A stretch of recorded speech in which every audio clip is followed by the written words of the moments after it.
got Big Ten football for you here on the first Saturday in November. 4 games left on the regular season and a lot on the line for these Huskers. They play action out of this look. Levitt being rushed, gets hit, and goes down. Johnson the back. They turn. Heinrich keeps it himself off the left edge. He goes in. Touchdown, Nebraska. Same play. Heinrich keeps it. Scores. Back to throw is Hauser. Looking, being hit, dropped by Cam Lenard. Lenard's 3rd sack of the season. It just wasn't our best game today, I think, all across the board.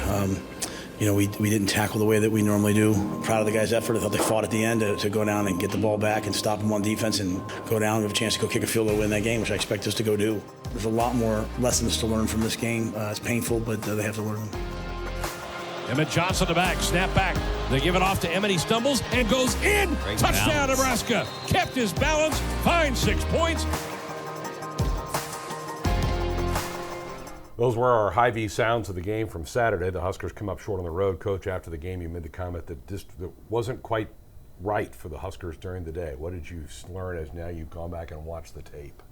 Yeah, I think we made a lot of mistakes in the ball game, and some of those mistakes in other games we've made up for with tremendous effort. And while I thought the guys played hard, we weren't able to make up for those mistakes. So a double pass results in points in the red zone. It results in a touchdown, or lose the turnover battle. So we're still a young team. We're still learning how to win, especially on the road in November, and just weren't able to get it done. How impactful was the front four for Michigan State? I know you had a lot of respect for them going into the game. Yeah, I thought they made plays when they needed to, especially number 8. When you look back at them, just a few years ago they were an 11-win team. They know what it takes to win. But it's a team game. A lot of some of the issues we had were the running backs, some were the quarterbacks. We just have to play better. If you want to win those types of games down the stretch, you have to play your best football. Huskers and Spartans dueled on a Saturday. Nice Saturday afternoon up in East Lansing. We're back to check out the action from the first half. We'll do that next. Let's check out this week's Big Mac sack from McDonald's. The true freshman, Sam Levitt, young man from the state of Oregon. They play action out of this look. Levitt being rushed, gets hit, and goes down. There's your first sack of the game. That's a Big Mac sack. Elijah Judy, Luke Reimer in there, John Bullock, a couple of Huskers in there on that sack. How about Judy's resurgence from year 1 to year 2? We expected a ton from him a year ago, and it kind of took a while to get it going. He's been invigorated here under this new staff. With that Big Mac sack, Big Mac sandwiches are buy one, get one free the day after the game. Only at McDonald's. We're back here on the Husker Football Show presented by BMO. Nebraska on the road for a Saturday game in November against Michigan State. The Huskers win the toss, defer their choice to the second half, so the Spartans receive. You get a nice play on kick returns here. Good play by Mekhi Bear. Yeah, we knew coming into the game that we wanted to play well on special teams to flip the field, and unfortunately let them drive the field. Starting at the 11-yard line, a missed assignment there, not playing man-to-man on the tight end allows them to extend the drive. Were you surprised that they pushed the ball down the field like this? No. I think when you look back at us, when people have had success against our defense, it's been explosive passes. And so, again, these are all plays that I expect our guys to make, but weren't able to quite make them. So you do bend, but hold them to a field goal. They make the field goal to go up 3-0 in the game. So now your first offensive possession, just couldn't get anything going on this first set of plays. Yeah, not able to convert the third down. We have, unfortunately, on the second down, had a play for minus loss. We aren't able to throw and catch on third down. So then the ball back to Michigan State, but your defense produces their own 3-and-out. And so then you get some work done on the ground with your offense. You start pounding the football at them a little bit. Yeah, we felt like we would be able to run the ball downhill at them. Just weren't able to get the explosive home run play. They did a good job of rallying to the ball, keeping those to 12, 15-yard runs. Here on a fourth down conversion, you keep the drive alive. And then you have third and long. Heinrich throws it toward the end zone. It's intercepted, but like a few games ago, this is in essence kind of a punt.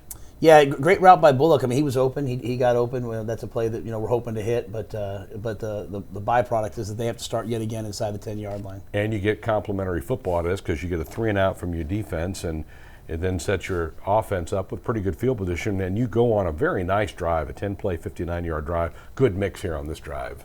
Yeah, converted some third downs here. The explosive play to Fedoni down the middle of the field. Really, when we have explosive plays or when we're converting third downs is when we have our best chance to score. And now we're into the second quarter, still a 3-0 game. Here's Emmett around the corner. Emmett again with a pretty solid effort for you in this football game. Josh Fleek's getting more carries for you out of that backfield. Yeah, trying to utilize the playmakers that are out there, and those guys all did a nice job. And then Heinrich finishes it off with the zone read for the touchdown. So the Huskers, a 4.5-minute drive, and take the lead 7-3.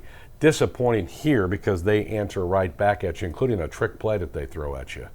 Yeah,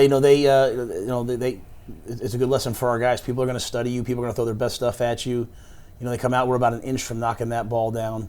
Luckily, Buford makes up for the mistake by his teammates, gets the ball down, and again, explosive pass plays. That's how people have moved the ball against us. They go 6 plays, 75 yards, a touchdown right here, and Michigan State back in front, 10-7.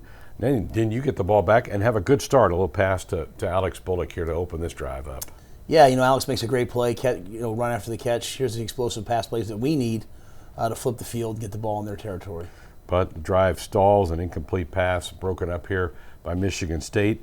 And so Michigan State gets the football back. Nice play coming up here. You held them to 63 yards rushing in the game. Good defense again. And then you have a really nice drive, Coach, to end the half. Yeah, went down. Would have loved to get in the end zone for a touchdown. Excellent play here by Heinrich, like a magician, getting out on third down, making some plays. Again, keeping us on the field, allowing us to wear down the opponent. Yeah, that scramble was on 3rd and 14, and then they got a personal foul at the end of that. And again, this is one I know you would have loved to get 7. You get 3, and you walk into the locker room tied. I thought for us, giving up the big plays, giving up the trick play, to go down right before the half, score what we call the middle eight, the last, at end of the first half, beginning of the second half, was really. I thought we'd come out in the second half and really capitalize on that. And you had the ball. Start the third quarter. We'll get to that coming up next.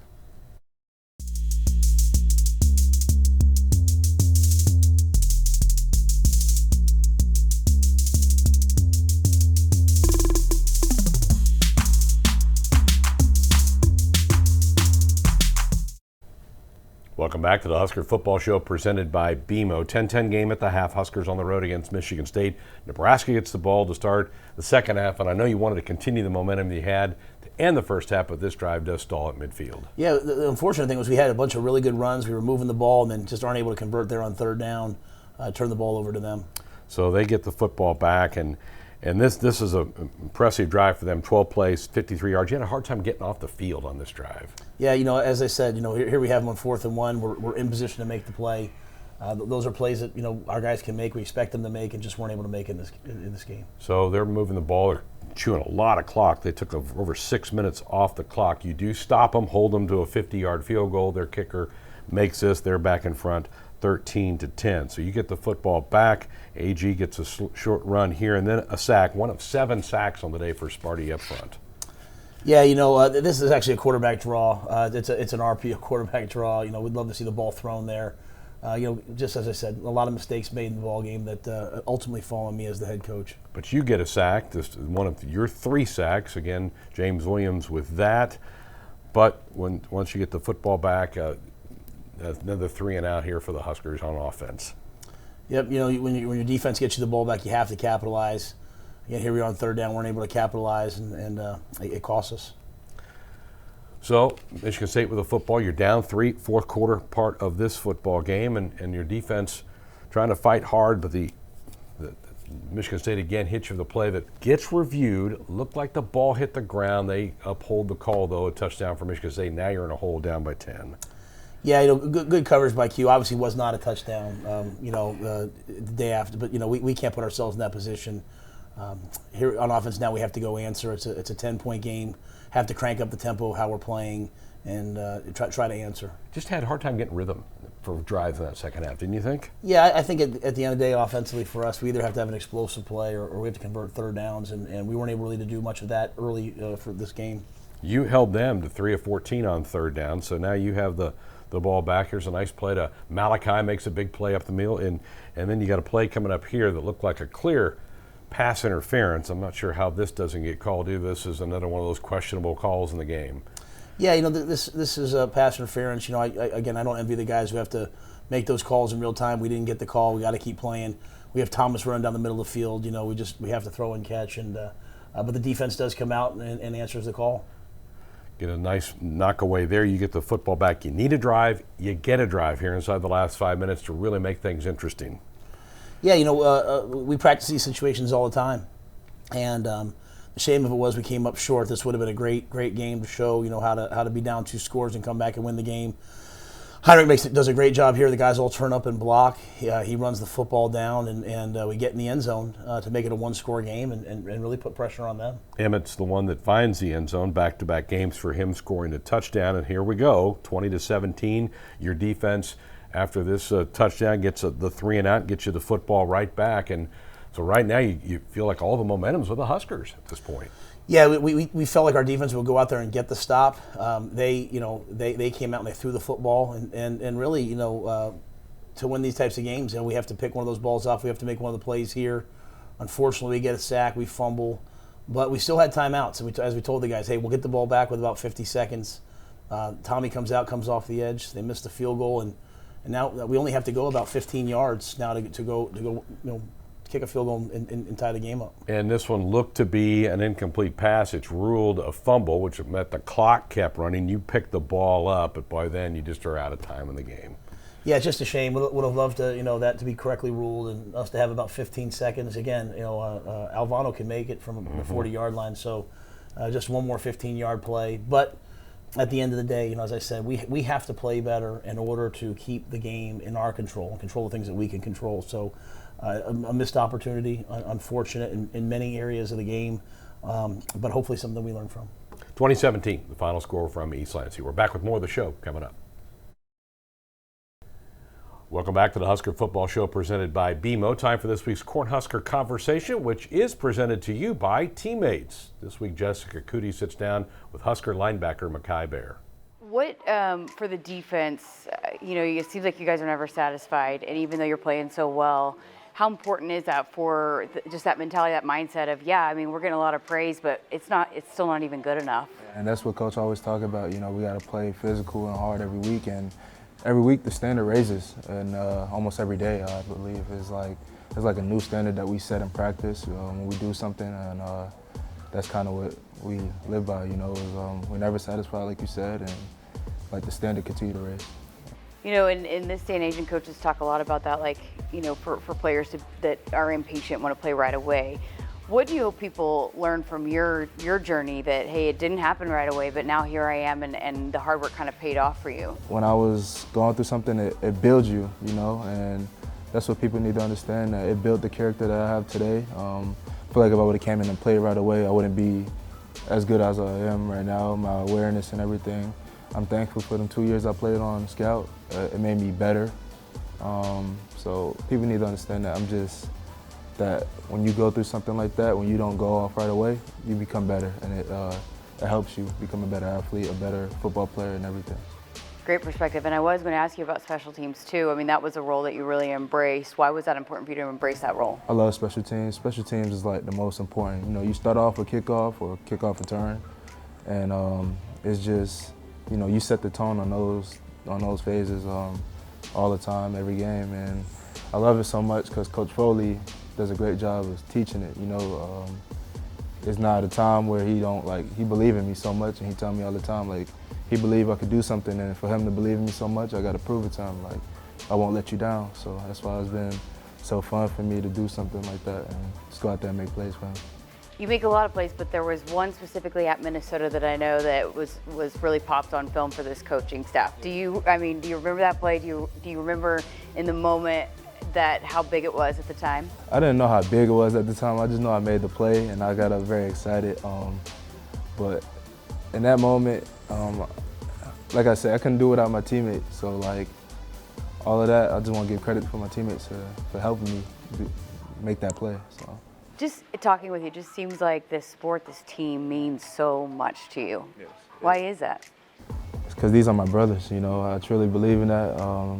Every single last one of these guys on the team, I care for, and it's just, they come in here and work every day. This team is important to me. Every time I do something, I always think team first. If Coach tell me do something, it's for the team, and I won't talk back about it. I just do it because my brothers are here, they're working with me. So, we worry about the future right now, or we worry about what's later and not what's in front of us. We could lose everything. So important for us to stay focused, have that want to know every week mentality, just go out and play every game like it's our last. All right, thank you, Jessica. We saw a play in the highlight part of the show from Mackay on special teams. That's where he got on your radar in a game in Minnesota, but now he's playing for you on defense. Tell us about him. Yeah, Mackay is so versatile. He started at inside linebacker for us. He started at Jack, makes the opening kickoff in the game, then has a sack a little bit later on. And you know, when you look at our team, we're led by a great group of seniors, but you know, the Emmett Johnsons, the Malachi Colemans, you know, the Janirin Bonners, there's all these young freshmen out there making plays. James Williams, and Mackay is one of those. He's simply a redshirt freshman who's getting his opportunity to play right now, and I really think over the next coming years he's going to develop into an excellent football player. I'm proud of what he's doing right now. One of those East Coast guys on your football Jersey, team. Irvington, Jersey. Yeah, there you go. All right, we're back with some final thoughts from the head coach next. We're back for some final thoughts from the coach. Our Husker football show presented by BMO. Maryland, the opponent on Saturday, Veterans Day weekend.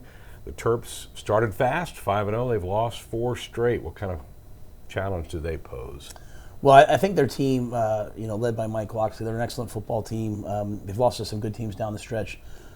They start with Talia Tagovailoa. You know, the quarterback he's as good a quarterback as there is in the league.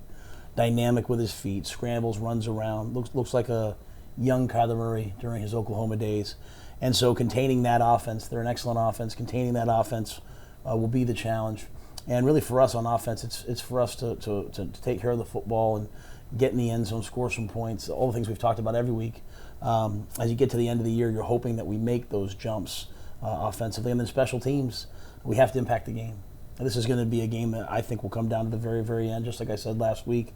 That's what happens in November in the Big Ten. And there'll be a real challenge, but it should be a really good, fun football game. Huskers and Terrapins, early kick time on Saturday. We're back to review that game with you here next week. My thanks to the entire Husker Vision crew and to you for watching. We'll see you here again next week.